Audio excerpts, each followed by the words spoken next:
the civilized Indian.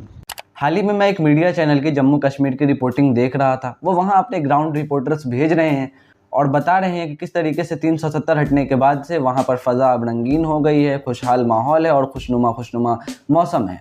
उनकी ground reporting को देखने के बाद मेरी भी उत्तेजना बढ़ी और मैंने फिर दोबारा से सर्च किया यूट्यूब पर कि कश्मीर आफ्टर 370। उसके बाद एक से बढ़कर एक वीडियोज़ मेरे होम पेज पर आने लगी, लेकिन उसी में से एक वीडियो निकल के आई जिसमें कश्मीर में नशे की लत के बारे में जिक्र किया गया है। बहरहाल मैंने यूट्यूब पर और सर्च किया और तफ्तीश करने की कोशिश की कि कहाँ किस यूट्यूब चैनल वाले ने, किस न्यूज़ चैनल वाले ने इस पर रिपोर्टिंग की है और ये वाली सच्चाई भी दिखाई है।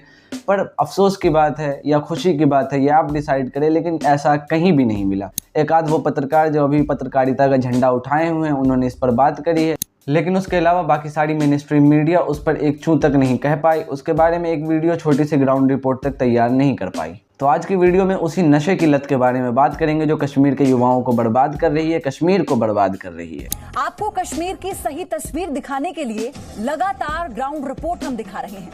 आज आपको कश्मीर में अमन की सबसे शानदार, सबसे खूबसूरत तस्वीर दिखाएंगे। जैसे ही हमारे आपके दिमाग में जम्मू और कश्मीर नाम आता है तो हमारे दिमाग में हिंसा और आतंकवाद की छवि बन जाती है। हम पहले से ही एक इमेज तैयार कर लेते हैं, एक इमेज बना लेते हैं जिसमें कई आतंकवादी नजर आ जाते हैं। लेकिन आपको ये बात जानकर खुशी होनी चाहिए कि जम्मू और कश्मीर में अब आतंकवाद से बड़ा खतरा वहाँ का ड्रग्स बन चुका है। ये बात वहाँ के पुलिस महानिदेशक दिलबाग सिंह ने एक समाचार पत्र को इंटरव्यू देते हुए कहा था कि अब कश्मीर में आतंकवाद से बड़ा खतरा यहाँ पे ड्रग्स का सेवन बन गया है। सामाजिक न्याय और आधिकारिक मंत्रालय के आंकड़ों के मुताबिक घाटी में 67,000 से ज्यादा उपयोगकर्ता हैं ड्रग्स के, मतलब ड्रग्स सेवन करने वाले 67,000 से ज्यादा लोग हैं, जिसमें से 85% यानी कि करीब 56,000 लोग रोज के आधार पर ड्रग्स का नशा कर रहे हैं। बीबीसी की एक और रिपोर्ट के मुताबिक कश्मीर में 52,000 से अधिक लोगों ने हीरोइन उपयोग करने की बात स्वीकार की है। इन 52,000 लोगों ने जिन्होंने इस बात को स्वीकारा कि वो हीरोइन का सेवन कर रहे हैं, उसमें से अधिकतर लोग 17 से 33 वर्ष के आयु के थे। पुलिस के मुताबिक हीरोइन की जब्ती में 2019 की तुलना में 2022 में 2.5 गुना से भी ज्यादा बढ़ोतरी हुई है और 2019 के मुकाबले 2022 में 60% से ज्यादा लोग गिरफ्तार भी हुए हैं ड्रग्स का सेवन करने के जुर्म में। अधिकतर लोग जिन्हें नशे की लत लग गई है उनमें 33% लोग बेरोजगार हैं, 15% ग्रेजुएट हैं जो कि नौकरी की तलाश कर रहे हैं लेकिन नौकरी नहीं मिल रही है, 33% ऐसे लोग हैं जो कि मैट्रिक पास हैं। सामाजिक न्याय और आधिकारिक मंत्रालय के आंकड़ों के अनुसार 2022 में जम्मू कश्मीर में 1 लाख पुरुषों और 36,000 महिलाओं को भांग का उपयोग करते हुए पकड़ा गया था। आंकड़ों से ये भी पता चलता है कि 5.5 लाख पुरुष और 8,000 से ज्यादा महिलाएं ओपियोइड का इस्तेमाल कर रही हैं, ओपियोइड का सेवन कर रहे हैं। ये 370 हटने के बाद की कहानी है। लाखों की संख्या में मर्द और औरत दोनों ही नशे की लत का शिकार हो रहे हैं, नशे में डूबे जा रहे हैं, नशा कर रहे हैं। इससे न केवल परिवार में दिक्कतें आ रही हैं बल्कि वहाँ की राजनीति के लिए भी उतना ही बड़ा खतरा है, क्योंकि आपको मालूम होना चाहिए कि वहाँ पर पूरी तरीके से सत्ता के लोगों का पकड़ है, वहाँ पे कोई और आउटर इंटरफेरेंस नहीं है। तो ये सवाल सत्ता के लोगों से होना चाहिए कि जब आपने आतंकवाद को दबाने के लिए 370 हटाया और बड़े बड़े कदम उठाए तो तब कैसे यहाँ पर ड्रग्स जैसा बड़ा कांड होने लगा और लोगों तक इतनी आसानी से ड्रग्स पहुँचने लगा। एम्स दिल्ली में national drug dependence treatment centre के निष्कर्षों पर आधारित एक हालिया रिपोर्ट से पता चलता है कि भारत में नशीली दवाओं के सेवन के प्रतिशत में कश्मीर सबसे आगे है। सबसे ज्यादा नशीली दवाओं का सेवन कश्मीर में ही हो रहा है अभी के समय में पूरे देश में। रिपोर्ट से पता चलता है केंद्र शासित प्रदेश में 10 लाख से भी ज्यादा लोग नशीली दवाओं का उपयोग करते हैं।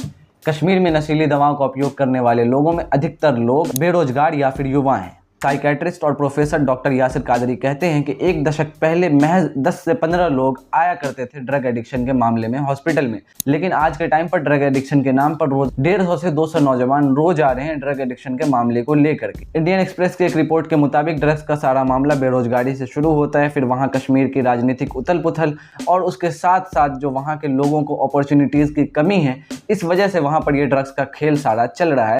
खास तौर पर नौजवान आज नशे की लत में डूब चुके हैं, उन्हें नशे की आदत लग गई है।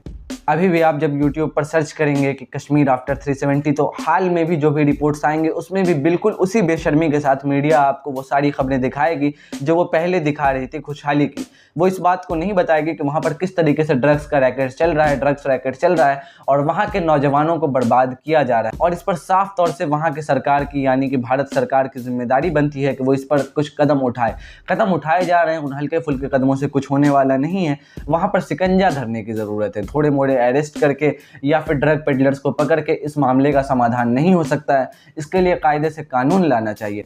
आपको बता दें कि हाल ही में सत्यपाल मलिक जी का राहुल गांधी के साथ जो इंटरव्यू आया था उसमें उन्होंने यही बात कही थी, कश्मीरियों को 370 नहीं चुभा है, लेकिन उनका जो स्टेटहुड छीना है वो उन्हें ज़्यादा चुभा है, तो पहले उनका स्टेटहुड वापस किया जाए। ये बात सत्यपाल मलिक जी ने कही थी। इससे आप समझ सकते हैं कि वहाँ की जब लोकल गवर्नमेंट होगी, जो वहाँ के लोग खुद से चुन करके लाएंगे, तो उनके हित में ही कुछ ना कुछ फैसले लेगी। कुछ फैसले तो ले ही लेगी, क्योंकि भारत को आज़ाद हुए अब 70 साल से अधिक हो चुका है और हो सकता है कि वहाँ पर इस समस्या का कोई समाधान निकाल लिया जाए। जन्नत में अमन चैन की ये सबसे शानदार तस्वीरें हैं। अगर आपको ये वीडियो अच्छी लगी हो तो आप मेरे इस चैनल को सब्सक्राइब कर लीजिए, वीडियो को शेयर कर दीजिएगा और घंटी वाले आइकन को भी बजा दीजिएगा ताकि आप तक नोटिफिकेशंस पहुंचती रहें। धन्यवाद।